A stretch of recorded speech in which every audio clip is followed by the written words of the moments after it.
Hello বন্ধুরা, শুভ সকাল। আজ মঙ্গলবার, তো কাল ছিল সোমবার। তো কালকে আমাদের রান্না হয়েছিল ভেটকি মাছ। দেখো, আমি ভেটকি মাছটাতে ভালো করে ধুয়ে নুন হলুদ মাখিয়ে নিয়েছি। তো গোটা মাছটাই নেওয়া হয়েছিল, আর পিসগুলো বেশ ভালোই হয়েছিল, আর মুড়োটাও সাথে ছিল। তো ভাবলাম যে একসাথেই করে ফেলি, তো না হলে মুড়োটা রেখেই দিতাম, কিন্তু ভাবলাম না, করেই ফেলি। তো দেখো, আমি তেলে ভালো করে মাছগুলো ভেজে নিচ্ছি। আর দেখো, এর আগে ভেজে তুলে রেখেছি। একটা পিঠ একটু লাল লাল করে ভেজেছি, আর একটা পিঠ হালকা করে। তো দেখো, এখানে আলু ফুলকপি কেটেছি আর পেঁয়াজ, মানে আলু ফুলকপি দিয়ে ভেটকি মাছের ঝোল করব। তো দেখো, এখানে কাঁচা লঙ্কা চেরা আছে, আর আছে টমেটো, আর এখানে হচ্ছে আদা রসুন বেটে রেখেছি আমি। এবার ফুলকপিগুলোকে একটু নুন হলুদ দিয়ে ভেজে নিচ্ছিলাম। তো ফুলকপি, অনেকে আলু ফুলকপি কাঁচাই দিয়ে থাকে মশলা কষিয়ে, কিন্তু আমার জন্য একটু কেমন লাগে বলে আমি আলু ফুলকপিটা একটু লাল লাল করে ভেজে নিয়েছি নুন হলুদ দিয়ে। এবার দেখো, আমি সর্ষের তেলে শুকনো লঙ্কা, তেজপাতা আর গোটা গরম মশলা দিলাম, আর দিয়েছিলাম গোটা জিরে।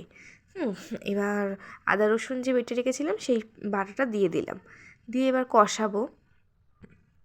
এখানে কিন্তু আমি পেঁয়াজটা আগে দিইনি, আগে কিন্তু আমি আদা রসুন বাটাটা দিয়েছি, দিয়ে আমি ভালো করে কিছুক্ষণ কষিয়ে নিয়েছিলাম।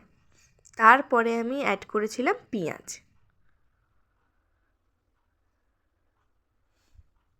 দেখো, তোমাদের মাছগুলো একবার দেখিয়ে দিই। মাছগুলো সব ভেজে রেখেছি এখানে, ওইদিকে মুড়োটা ভেজে রেখেছি, আর এদিকে মাছগুলো ছিল। এবার দেখো, মশলাটা কিছুক্ষণ কষানোর পর আমি এখানে পেঁয়াজটাও দিয়ে দিয়েছি। আর তেলটা এই সময়তে আমি কমই দিয়েছিলাম, কারণ মাছ ভাজার মধ্যে অনেকটা তেল ছিল, আর ওদিকে ফুলকপি আলু ভেজেছি সেখানেও তেল ছিল। তো ওই জন্য আমি তরকারি রান্না করার সময় তেলটা কমই দিয়েছি। দেখো, ভালো করে কষিয়ে নেওয়ার পরে আমি এখানে টমেটো আর কাঁচা লঙ্কাটাও দিয়ে দিলাম। এবার টমেটোটা না গলা অবধি ভালো করে কষাবো, আর এই সময় আমি কিন্তু একটু নুন দিয়েছি। এবার বাকি মশলাগুলোকে আমি দিয়ে দেবো। দেখো, হলুদ, জিরে গুঁড়ো আর দিয়েছিলাম লঙ্কার গুঁড়ো, ঠিক আছে? সেরকম বেশি কোনো মশলা দিইনি।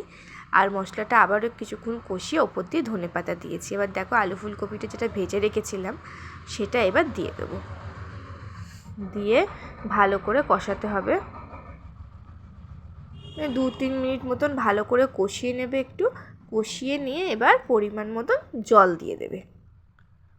যতটা তোমরা ঝোল খাও, যদি অল্প ঝোল খাও তাহলে অল্প জল দিতে পারো, আর যদি ঝোল একটু রাখতে চাও তাহলে সেই বুঝে জল দেবে।